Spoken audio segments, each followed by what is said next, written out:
Hello everyone. Christmas was different for us all this year.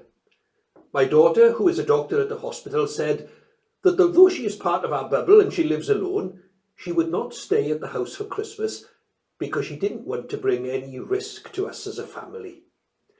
She was going the second mile, not simply complying with the government's restrictions, but going beyond them to ensure our safety. Or if we all thought of others in this way.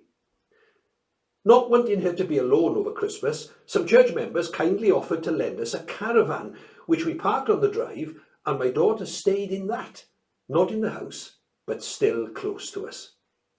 We decided that we would eat our Christmas dinner outside so that we could all be sort of together.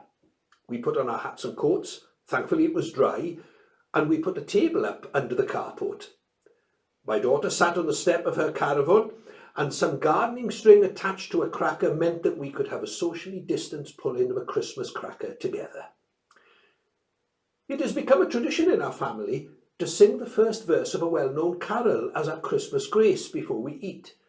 So one of us read the Christmas story from Luke's Gospel, and we sang our carol, and then we had our lunch together. Today marks the feast of the Epiphany, which means a kind of dawning, a sort of realization when out of the ordinary, something deep and meaningful is revealed.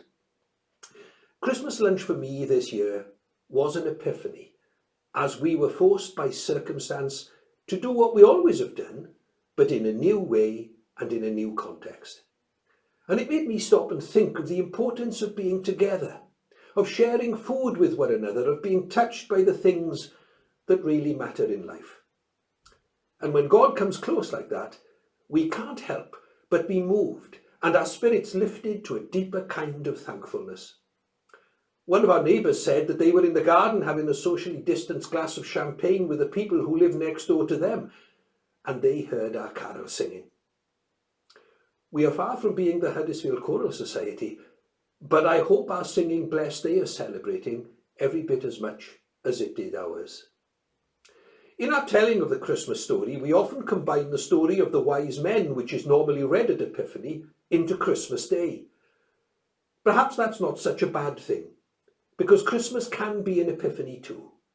Celebrating love can be the means by which its power dawns on us, and I have to say, it feels really good.